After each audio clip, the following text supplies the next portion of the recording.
Hello दोस्तों। आज हम जानेंगे भारत के इतिहास की शुरुआत, वैदिक काल के बारे में, जो लगभग 1500 ईसा पूर्व से 600 ईसा पूर्व तक माना जाता है। दोस्तों, इस काल में वेदों की रचना हुई और भारतीय समाज की नींव पड़ी। वैदिक काल को दो भागों में बांटा गया है। एक प्रारंभिक वैदिक काल समय 1500 ईसा पूर्व से 1000 ईसा पूर्व। इस समय लोग ज्यादातर पशुपालन करते थे। गाय को बहुत पवित्र माना जाता था।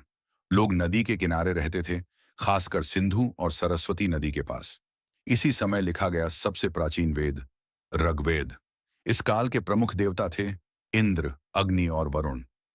दो उत्तर वैदिक काल समय 1000 ईसा पूर्व से 600 ईसा पूर्व। अब समाज में धीरे धीरे बदलाव आने लगे।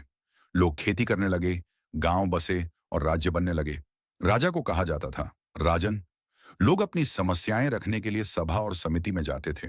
इसी काल में चारों वेद पूरे हुए, ऋग्वेद, यजुर्वेद, सामवेद और अथर्ववेद। वर्ण व्यवस्था उत्तर वैदिक काल में वर्ण व्यवस्था का विकास हुआ। ब्राह्मण, पूजा और शिक्षा क्षत्रिय, राजा और सैनिक वैश्य, किसान और व्यापारी शूद्र, सेवा कार्य। ध्यान रखिए दोस्तों, शुरुआत में यह व्यवस्था कर्म के आधार पर थी, जन्म के आधार पर नहीं।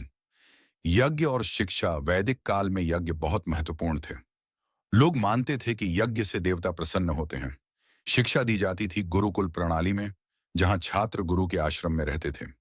अगर आपको वैदिक काल का समय और पूरी कहानी समझ आ गई, तो समझो इतिहास की शुरुआत आपने अच्छे से सीख ली।